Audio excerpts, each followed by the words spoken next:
the ruling class bloodlines, and the 21 seats. Introduction. This is the 16th of 19 videos that will tell the story of the ruling class bloodlines, the 21 seats, and the two possible timelines that lie ahead of us.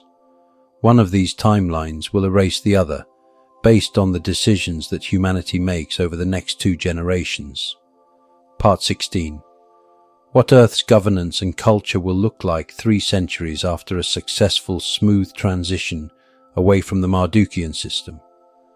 Earth 3 centuries after a successful transition beyond the Mardukian system. 1. Governance and decision-making. No single apex authority exists. Governance operates through multi-tiered councils, local, regional, and planetary, all rotational and composed of delegates chosen for skill and integrity rather than bloodline or wealth. Decision-making blends direct citizen input with specialist advisory groups. Digital participation systems are open source, encrypted, and impossible to monopolize. The principle guiding governance is stewardship, not ownership. Leaders are seen as caretakers with limited terms, accountable to their communities. 2. Resource and economic systems. Localized self-sufficiency is the norm. Each community manages its own food, water, and energy, with surplus freely traded through a transparent planetary exchange. Currency exists in multiple forms, but all are energy-backed, tied to real goods, services, or creative output, making manipulation nearly impossible. Artificial scarcity is unknown. Technology and ecological wisdom ensure abundance in essentials. 3. Education and lifelong learning. Education begins with self-awareness, energy literacy, and planetary history, including the full record of the control era and its dismantling. Skills are taught in mentorship cycles. Every individual alternates between being a learner and a teacher throughout life. Creativity, innovation, and spiritual growth are valued equally with practical skills. 4. Culture and symbolism. Ancient control symbols have been fully reclaimed or left to fade into history.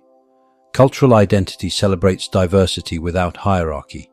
Traditions are preserved as living, evolving expressions rather than fixed markers of superiority. Art, music, and ceremony are primary means of intercommunity connection, often timed to natural celestial and seasonal cycles rather than old ritual grids. 5. Technology and spirituality.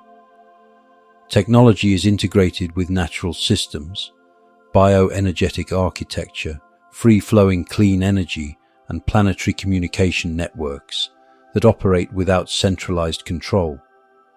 Interdimensional and off-world contact is open, with protocols ensuring mutual respect and sovereignty. Spiritual practice is personalized yet shared, no dogma, but a common understanding that all beings are part of an interconnected consciousness field. 6. Global cohesion. The planetary cooperative structure functions like a living organism. Communities act independently but share information, resources, and defense when needed.